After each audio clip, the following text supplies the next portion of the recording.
परे जो है उनको अजन्मा समझना चाहिए। यो माम अजम अनादिम, तो इस प्रकार से अजम की व्याख्या की गई। अनादिम को समझते हैं।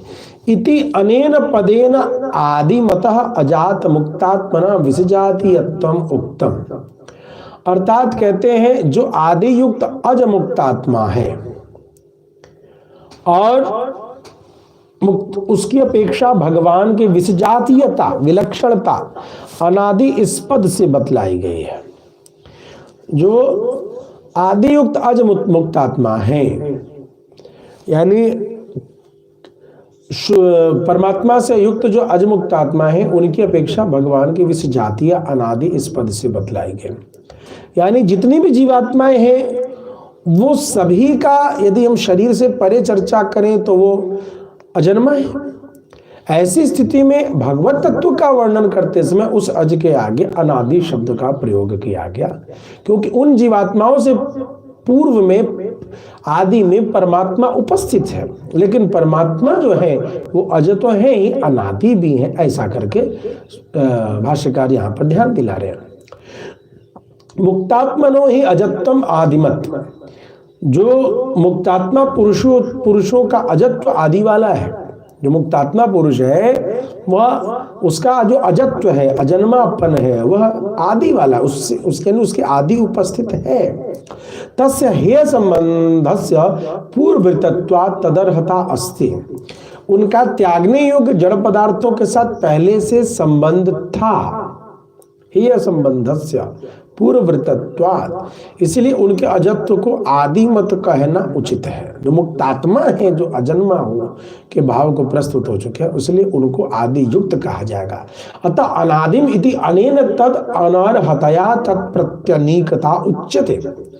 इस पद से इसलिए अनादि पद का जो प्रयोग किया गया वह सूचित करता है, निर्दिष्ट करता है कि भगवान वैसे आदि से युक्त अजत्व नहीं उनमें है, उनका अजत्व उससे विलक्षण तत्व प्रत्यनीकतया उससे अलग है।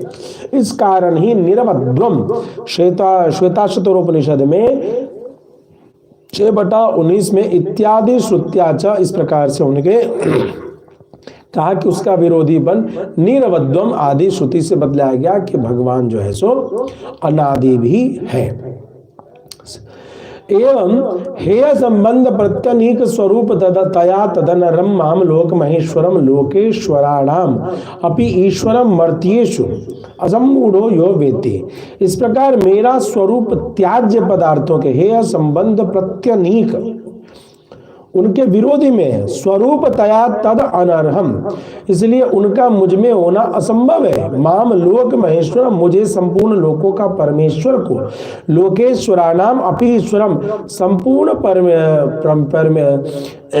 अन्य जो असम्मूढ़ लोग अपने आप को लोकेश्वर जानते हैं उनका भी ईश्वर मुझे जानना चाहिए।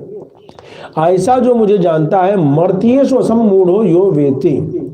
मर्त्योषु यानी लोक महेश्वर लोकेश्वरों को भी जो मेरी भक्ति की उत्पत्ति के विरुद्ध है।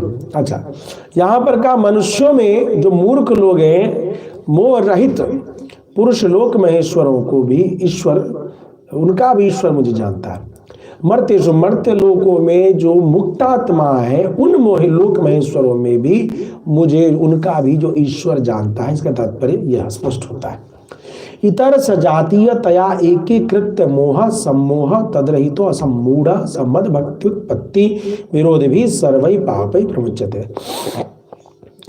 इतर सजातीयता वह मेरी भक्ति के विरोधी समस्त पापों से मुक्त हो जाता है और भगवान को सर्वै पापै प्रमुच्यते। मद भक्ति उत्पत्ति विरोध भी सर्वै पापै प्रमुच्यते, मेरे भक्ति की उत्पत्ति करने वाले सभी पापों से मुक्त हो जाता है। और अन्य मनुष्यों का सजातीय समझकर उनको जैसा समझना सम्मोह है।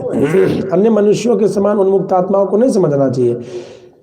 इतर सजातीयता एकीकृत मोह सम्मोह, यदि मोह से उनको ऐसे मुक्त आत्माओं को कोई अन्य मनुष्यों के समान समझता है तो सम्मोह है। तद रहिता असम्मूढ़, और जो इससे रहित है वह